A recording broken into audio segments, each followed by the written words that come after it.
All right. Hey, it's Rachel with Just One Drink, and it's my goal to help families and their children start to rethink not only our sugar consumption, but possible sugar addiction and nutrition overall, avoiding processed foods when possible. So, we're going to take a quick look at this reel.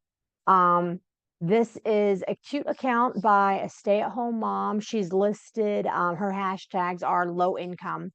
Um, Stay-at-home mom type thing, and she's basically like, hey, let's cook with me for my toddler for breakfast, and knowing that she is a stay-at-home mom in a low income family. Now, the reason why I want to talk about this video is not because of the high income versus low income demographic when it comes to food, but I think just culture in general. I can see this same type of meal, honestly, being made for children in higher income families, because the what she's making for her toddler is pretty ubiquitous. It's pretty common. And I want to comment on some of what she's making here and um, why she might be using these ingredients. Okay, so let's let it roll. All right, so she's first starting with some whole milk. I noticed the red cap, it's whole milk. Okay, now she's putting in the Nesquik. All right, the chocolate milk for her baby. Now she's getting some protein in there. Okay, so she's got the sausages, not mad at that. Now what she says here is, are you going to eat some? That shows me that maybe her toddler might be a little picky and she's just really hoping her toddler will eat this. Now she's got a baking mix. Let's see what she does with that. Chocolate chips in the baking mix, and she's going to make a little waffle with chocolate chips. Okay. I mean, it's a cute little waffle, I guess. She's got the sausages there. She's got some fruit. Okay, great. Some fiber. Um, and there she goes.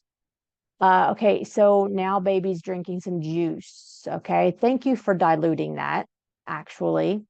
But really, can we just kind of just discuss some of this madness here? Okay, so she's letting her watch TV while she prepares the food. Okay, we all understand that rush when our children are hungry. Now, if she drinks all that milk, she's drinking about 8 grams, maybe 10 grams of protein. All right, so I don't really know like how hungry she's going to be once she actually sits down for breakfast. Certainly giving our babies full fat milk is was what I always talk about. Um, and well, babies, the toddler there, it's what I always talk about.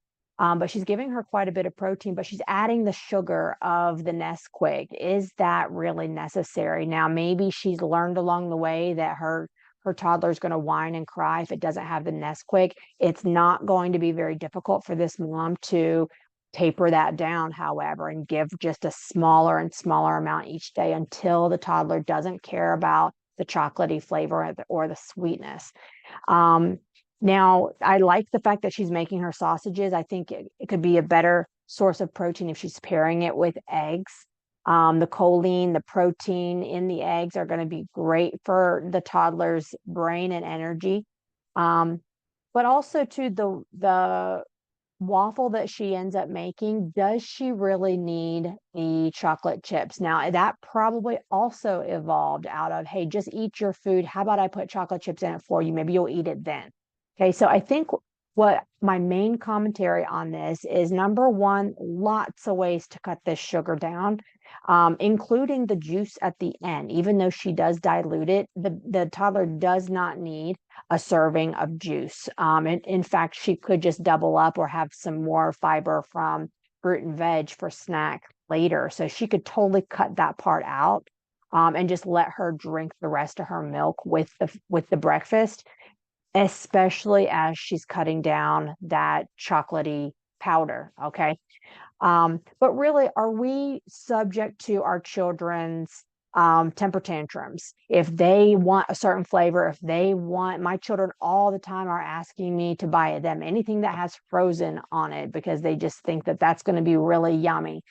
So is it the marketing aspect that has gotten the mom kind of trapped in trying to, please her daughter, by making these things? So I really want to encourage moms to just pick maybe one of these dishes. If this is a typical meal, say in middle America, if this is typical, then I would ask the parents to start to really rethink, what can I start to cut down for my child so that they in turn are not craving more and more sugar all day long, fighting the fatigue, fighting the inflammation, immune system being compromised from all of the sugar, and appetite being all wonky from the different spikes in blood sugar and such. So I'll leave it right there. Again, it's Rachel with just one drink, and let's keep the conversation going. So thanks, everybody.